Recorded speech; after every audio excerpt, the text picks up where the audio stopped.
नमस्कार, राधे राधे। आप लोग को अमर ज्योति चैनल पर स्वागत करते हैं। और वट सावित्री का दूसरा भाग का जो कथा है वो देने जा रहे हैं, सो सुनिए और पूरा वीडियो देखिएगा, पूरा कथा सुनिएगा। आधा अधूरा से कुछ काम नहीं चलता, आधा अधूरा आधे अधूरे रहते हैं। एक गांव में एक ब्राह्मण थे। ब्राह्मण तो अपने बहुत कर्मकांडी थे, लेकिन उनकी पत्नी जो थी सो कर्मकांडी नहीं थी, कहते हैं कुलक्षणी। लक्षण ठीक नहीं। लक्षण कहते हैं औरत के 3 रूप होते हैं, माँ, बहन, पत्नी। और गृह लक्ष्मी जो कहती है सो घर को जो लक्ष्मी होती है वो राजलक्ष्मी, तो राजा के पत्नी। और कुलक्षणी जो घर में आकर के लक्षण ठीक न रहे, झगड़ा झंझट हरदम करे, ये सब ठीक नहीं होती है। चाहे कोई भी हो, कहाँ भी हो, कहीं के भी है, ऐसे लक्षण ठीक नहीं होती है। किसी को भी हो, वो गुण अपगुण दोनों में रहते हैं। सब में खाली गुणे भरा रहता है सो नहीं है, सब में खाली अपगुणे भरे रहते सो नहीं है। मेरिट है तो डिमेरिट भी है। तो ब्राह्मणी थी तो उनका लक्षण ठीक नहीं था। ब्राह्मण रोज़ रोज़ कहते थे कि अपना लक्षण थोड़ा ठीक कीजिए, अच्छे लक्षण नहीं है। वो क्या करती थी, पहले चूल्हे पे खाना बनती थी, वो क्या करती थी, भोजन बना के चावल से जो मार पसाती थी, वो जहाँ जहाँ बील होता है, जो सुराग बना रहता है, कहता है अर्जा है काशी, अब होगा है विश्वनाथ, तो चूहा ने बील करता है, सुराग बनाते हैं, उसमें सांप को वास हो जाता है। उसी में जाकर के मार पलट देती थी। उसमें जो सांप का जो बच्चा होता है सारे मर जाते हैं। नागिन का बड़ा गुस्सा आता है, जो ये मेरा सारे बच्चा को मार दिया, मैं भी इसका सारे बच्चा होगा सारे को मार देंगे। ऐसे क्या होता है, ब्राह्मणी के एक लड़का होता है, फिर नागिन देखते इसका लड़का 5 साल का हो गया तो जाते हैं तालाब में नहाने के लिए, उसी में आकर के कोई रूप से उसको काट लेते। ऐसे करते करते उसका 5 बेटा ख़त्म हो जाता है। फिर 6ठम बेटा होता है, फुलबाड़ी में जाते फूल लाने के लिए ब्राह्मण के लिए, वहाँ भी अपना सुगवा सांप बन के, हरा वाला सांप बन के सर में काट लेते, मर जाते। अब ब्राह्मणी बड़ी चिंतित, थोड़ा थोड़ा ज्ञान आने लगे। ब्राह्मणी बड़ी चिंतित जी, मैंने कौन कर्म किया हूँ, मेरे साथ ऐसे ऐसे हो रहा है। ब्राह्मण बोले कि कुछ कर्म किया है, ऐसे तुम्हारा लक्षण है, ऐसे कुलक्षण है, तो हम उसमें क्या कर सकते हैं, तुम जानो, तेरा काम जाने, हम क्या कर सकते हैं। फिर थोड़े दिन बीता तो गर्भवती हुई ब्राह्मणी, उनके कोख से फिर पुत्र जन्म लिए। पुत्र बहुत अच्छे, बहुत सुंदर, गंधर्व के जैसे सुंदर थे। उनको कहीं जाने ही नहीं देते थे उसकी मम्मी, जो आप कहीं नहीं जाना है, तुम्हें घर में ही रहना है, जो चीज़ की ज़रूरत पड़ेगा मैं ही दूँगा। बड़ा सेप से रखते थे, लेकिन लिखा को कौन टाल सकता है। वो 12-15 वर्ष के हुए तो बोले माँ मुझे कहीं जाने तो दो। बोले मैं कहीं नहीं जाने दूंगा तुम्हें। बोले कि नहीं कहीं जाने दो। ब्राह्मण बोला कि अरे जाने दो, उसको दुनिया संसार को भी नॉलेज होगा, दुनिया संसार क्या है वो भी देखेगा, घर में रहते रहते उब गया है, जाने दो उसको। नागिन सोचते थे कि मेरा 7 बच्चा को मारा है तो ये 7वां बच्चा उसका कहाँ है, सोचने में लगे थे। नागिन ही काटती थी, नाग नहीं, नागिन। ब्राह्मण को बच्चा बोले कि मैं जाऊंगा बाहर घूमने के लिए। उसको पता था कि मेरे भाई सब को ऐसे ऐसे डस लिया है, श्राप दिया है नागिन ने। फिर वो बोले उसके माँ कि तुम जाओ तो कहीं देखना पेड़ है तो वहाँ छत्ता लगा लेना, पानी में जाना तो जूते पहन लेना, धूप में जाना तो चादर ओढ़ लेना। बोला ठीक है। से जा रहे थे, मुसाफिर थे, जा रहे थे तो 4 सखी थी वहाँ पे। जैसे बाग तालाब में कहीं भी जाते हैं लोग तो सखी के साथ जाते घूमने फिरने के लिए, साँझ सवेर टहलने के लिए। तो टहल रही थी तो उसमें एक ब्राह्मण की बेटी थी, एक कास्त के बेटी थी, एक शूद्र की बेटी थी और एक धोबिन की बेटी थी। धोबिन की बहुत सुहाग होता है, जिसे सोमा अमावस्या करते हैं वो धोबिन ही है, माता सोमा अमावस्या, क्योंकि उनकी बहुत सुहाग रहती है। लड़की की शादी में बिहार में ज़्यादातर धोबिन की बेटी आती है अपने लट से पानी देने के लिए, सुहाग देने के लिए लड़की सबको शादी के टाइम में, शादी से पहले। जो मैं सुहाग देती हूँ आपको। धोबिन बेटी को बहुत सुहाग है, सब थी। जब वो ब्राह्मण लड़का को देखा तो ब्राह्मणी की बेटी बोली कि कितने सुंदर है, मेरे पति जो बन जाता तो मैं इसको बहुत आदर करते, बहुत अच्छे से रखते। फिर थोड़े दूर चले तो वो पेड़ के सामने छता तान लिया, बोले महामूर्ख है, उसे कौन शादी करेगा। फिर कास्ट की बेटी थी, बोली कि अरे तुम नहीं करोगी तो नहीं करोगी, हम इससे शादी कर लेंगे, बहुत सुंदर है, गंधर्व की तरह रूप है इसको, हम तो इससे शादी करते। फिर उसने क्या किया, पानी में गया तो जूते पहन लिया, अरे इसे कौन शादी करेगा, महामूर्ख है। फिर शूद्र की बेटी बोली कि अरे तुम लोग नहीं करोगी तो नहीं करोगी, हम लोग में तो ऐसा सुंदर लड़का नहीं मिलता है, कोई बड़े घर के लग रहा है, तुम लोग नहीं करोगी तो मैं ही से शादी कर लूँगा।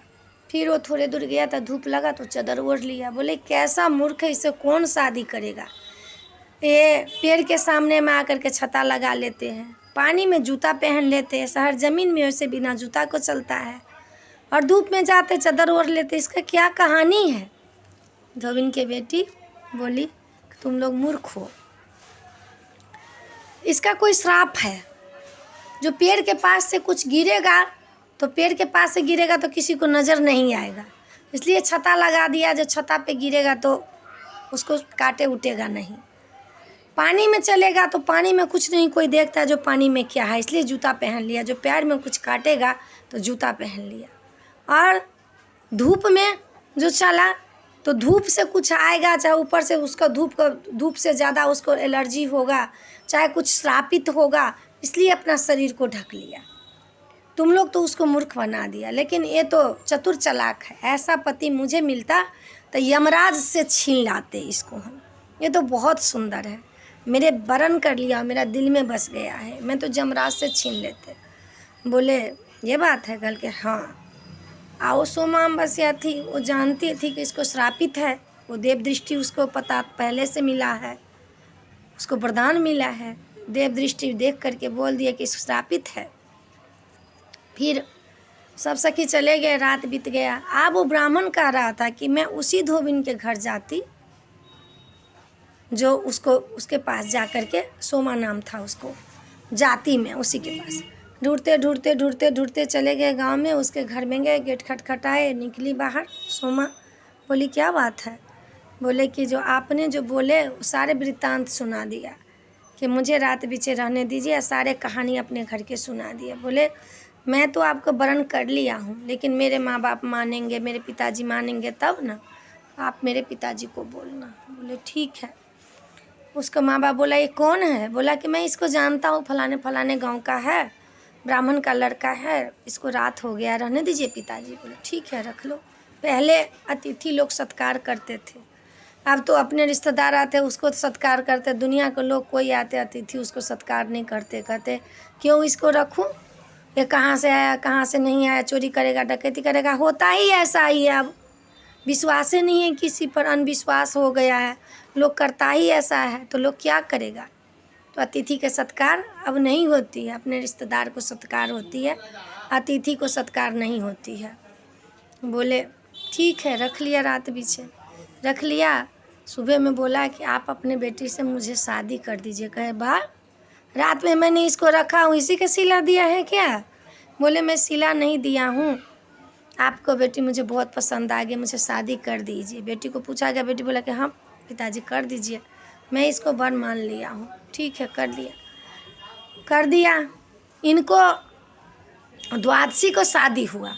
बोले द्वादशी को शादी हुआ है, त्रयोदशी न चतुर्दशी, अमावस्या को कहिएगा मुझे, अमावस्या को न त्रयोदशी को बोलिएगा मुझे विदा कर देने के लिए माँ बाप को। बोले कि आप मुझे जाने दीजिए, मैं अपने घर को जाऊँगा, गाँव जाऊँगा। बोले ठीक है विदा कर देंगे। अमावस्या के सोमा जो थी से बहुत चतुर चालाक थी, वो बोले माँ मुझे गुड्डा गुड्डी एक बांस की डाली में बना करके रख दे, उसमें सिंदूर के गद्दी रख दे, और एक बोहनी बना दे, उसमें गिरली बना दे, उसमें लावा भूज करके जो रख दो, उसमें खील जिसको कहते हैं वो खील रख दो, उस पर से आम रख दो। जितने बट सावित्री का विधि विधान होता है सारे कुछ अपने माँ को बोली। बोनी में बोले बड़ बना दो, उड़ीद का बेसन को उसमें लगा दो, सारे बट सावित्री का जो व्रत का जितने विधि विधान होते हैं सारे अपने माँ को बोली, सारे रख दिया। फिर वो बट सावित्री के दिन सोमा अमावस्या जिस दिन पड़ता है उसी दिन बट सावित्री होती है। अमावस्या था, बोले चले गए, जाते जाते वही पेड़ के पास गए जो बट सावित्री का बड़का पेड़ था, बहुत बड़ा बरगद का पेड़ था। वहाँ पर लोग स्त्रांगन सब जितनी थी गांव की स्त्री सब पूजा कर रही थी सतवान और सावित्री का। ये भी बोले कि मैं भी यहाँ पूजा करूँगा। खरखरिया रोक दिया। तमदान पे लड़का था, डोली पहले लड़का का भी होता था, तमदान रथ उस पे लड़का था, लड़का भी रुक गए। अब वो नागिन देखे कि तो ब्राह्मण के बेटा है, ब्राह्मणी के बेटा है, इसको तो हम आज डस लेंगे, तो शादी करके लगता है आया है। क्या किया, वो सोमा बैठ गई पूजा करने के लिए, कंबल बिछाई, आसन लगाई, बैठ गई, बोहनी को जांग तर में जांत ली, अपना बैठ गई, दाईनाथ जांग तर में जांत ली, बैठ गई। जैसे उसके पति वहाँ बैठे, वो नागिन आई, हवाक से काट लिया, लेकिन सोमा ने कुछ नहीं बोली, वो बैठी रह गई। और क्या किया, उसका पति मर गया, वहाँ पति को साइड करवा दिया और वो बैठी रह गई। क्या किया, वो चली गई चराउर करने के लिए। नागिन नदी के उस पार, तालाब के उस पार चली गई चराउर करने के लिए। वहीं पर एक मनियार था, उसमें नाग रहता था। नाग नागिन दोनों एक ही साथ वहीं बरगद के पेड़ के नीचे रहते थे। ये पूजा करने लगी, अपना सतवान और सावित्री को, गौरी गणेश को पूजा किया, सतवान सावित्री को, ब्रह्मा विष्णु महेश को पूजा की, अपना मन वांछित से पूजा करने लगी। अब क्या किया, नाग को पूजा के लिए आँख का जो पत्ता होता है उसने बिछा लिया, उस पर लावा जब ही डाले हनहना के नाग निकले, और दूध डाले हनहना के नाग निकले। वो टप टप टप टप लोकने लगी। जो बोहनी थी, माटी को बोहनी होती है जांगतर में, वो चट से उसको क्या किया, उसमें नाग को घुसा लिया, घुसा करके जांगतर में जात ली और पूजा करने लगी सतवान सावित्री को। इधर सोमा, उधर नागिन आहार देख रहे, पहाड़ देख रहे, मेरे पति कहाँ गए, अभी तक आए नहीं हैं, मेरे पति कहाँ रह गए, कहाँ रहे। देव दृष्टि से देखी तो बोली बोहनी में दबा करके सोमा रखी है। अब वो उधर से कह रही मेरा बर को दो, अब ये इधर से कह रही कि मेरा मर को दो। उसको पति तो मार दिया तो मर हो गया था, बोले कि मेरा मर को दो। अब ये कह रही है, उधर से नागिन करे मेरा बर को दो, करे नहीं मैं नहीं दूंगा। तो बोले कि जो मैं तेरा मर को दूंगा तो मेरे बर को दे दो। बोले कि सत कर। बोले एक सत, दोसर सत, तेसर सत जो न करे 80 कुंड नरक में पड़े, मैं तेरा बर को देता हूँ, मेरा मर को दे दो। बोले ठीक है, मैं आऊँ कैसे। तो वो जो कहती हूँ गेरली, जिस पे सर पे डाल करके घड़ा डालते हैं उसको गेरली कहते हैं। वो गेरली क्या किया, सबको अर्थ को अनर्थ है, ऐसे पूजा में कुछ नहीं दिया जाता है, सबको अर्थ रहता है। वो गेरली अभी भी लोग जाते हैं कलश उठाने के लिए तो सर पे कोई कपड़ा को बना लेती है, कोई खरीद करके लाती है बिरवा, वही को गेरली कहते हैं। वो बिरवा बोले ये फेंक दो। जिस दिन बट सावित्री रहता, अमावस्या रहते हैं, सोमा अमावस्या नहीं बट सावित्री, उस दिन सर धो करके नहीं नहाना चाहिए। अब वो नागिन कह रही है कि जो मैं पानी में डूब करके आऊँगा तो मेरे पति का, मेरा सुहाग खंडित हो जाएगा, तुम कुछ भेज फेंको जो मैं उस पर चढ़ करके आएंगे। बीच में तालाब थे, गिरली था, पानी में वो छताने लगता है, डूबता नहीं है। क्या क्या फेंक दिए। नागिन उस पर चढ़ करके आई और बोले कि मेरा मर को दो। बोले कि नहीं, मेरा मर को पहले दो। और कुमारी लड़की जितनी सहेलियाँ थी उनको भी लाए थे। उसने क्या किया, वो जो बेसन को बर बना रहता है बोहनी में, उसको तोड़ करके फेंकने लगी। आगे मुँहे फेंकी तो बोले मेरा मर दो, अब पीछे मुँहे फेंकी तो बोला कि तू अपना बर ले। ऐसे करके 14 रहता है, 7 आगे 7 पीछे करके फेंक दिया। आगे वाले मुझे मर दो, अब पीछे फेंकती थी कि मेरा तेरा अपना, तू अपना बर ले। ऐसे करके नागी ने हवा का लगाई, उसका पति जीवित हो गए। इन पति को कुछ नहीं बोले, बोले इससे नहीं होगा, तुमने सत किया है, मेरे छबो जेठ को दे दो। छबो जेठ को दे दिया। सब सुंदर कुमट खड़े हो गए, अमृत दिया, सबको जीवित कर दिए। सारे अमृत कुमर और एकदम सुंदर सुंदर गंधर्व जैसे हो गए। अपनी सहेली सबको जो लाई थी से सारे को वहाँ शादी कर दिया। वो गुड्डा गुड्डी को जो शादी होती है उसी को शादी होती है वहाँ। बट सावित्री जो करने जाती उसमें बर की वहाँ ज़रूरत नहीं होता, क्योंकि बर सतवान और सावित्री और बर का पेड़, वही बर तभी रहते हैं, उन्हीं में मेरा बर रहता है। उन्हीं को पूजा करके आते हैं। घर में आ करके पति को पूजा करना चाहिए, चरण धो करके पीना चाहिए, उनको टीका लगाना चाहिए। उनको जो बाँस को बेना रहता है, बाँस को बेना लीजिएगा, खजूर को बेना कभी मत लीजिएगा। खजूर का बेना अशुद्ध होता है। खजूर को बेना से कुछ नहीं होता है, बाँस का बेन लीजिए, क्योंकि बाँस जो है से डोली में आपका बाँस के ही काम होती है। बाँस का जितनी चीज़ हो सब कुछ पे काम देती है, मरने में भी जीने में भी। बाँस का ही चीज़ लीजिएगा, बाँस को बेना से काम कीजिएगा, खजूर को बेना से मत कीजिएगा। शुद्ध होता है बाँस का बेना, तो बाँस को बेना लीजिएगा। पति को बेना होना चाहिए, चरण दबाना चाहिए, उनको प्रसाद देना चाहिए, गला मिलना चाहिए। तो घर में आकर के वहाँ बड़ को पेड़ को जल दीजिए आम से, उनको वस्त्र दीजिए, 7 बार लपेटिए धागा कलावा वाला, उनको पिठार, चावल को पिठार होता है वो लगाइए, सिंदूर लगाइए, काजल लगाइए, उनको चरण दबाइए, दबा करके गला मिलिए और पंखा होंकिए। वो तो बर की पूजा होती है, क्योंकि वही बर रहता है। तभी कहते ऐसा बर मुझे दीजिए जो अमर सुहाग मेरा सदा रहे। क्या क्या सारे छबों का शादी करवा दिए, सब पूजा किए वहाँ। बट सावित्री को, सतवान सावित्री को, ब्रह्मा विष्णु महेश को सुहाग मानी, नाग देवता को पूजा किया। उसी दिन से नाग देवता को पूजा होती है। एक सतवान सावित्री का कथा होता है, एक ये कथा, तो मेन कथा यही है। सतवान सावित्री को तो है ही, लेकिन मेन कथा यही है।